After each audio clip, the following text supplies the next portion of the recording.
Hey guys, welcome back to the channel. In today's video, let me share with you the best way to stack Cash App Boost with discounts.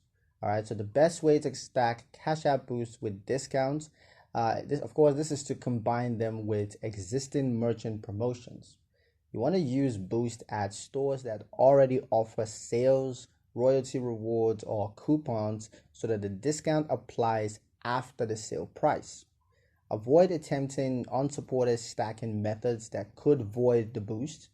Pay with your Cash App card directly to ensure eligibility.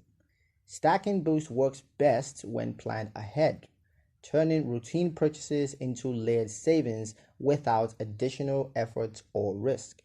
That's pretty much it for the video, guys. Hope you liked it. Hope you found the information here, useful enough.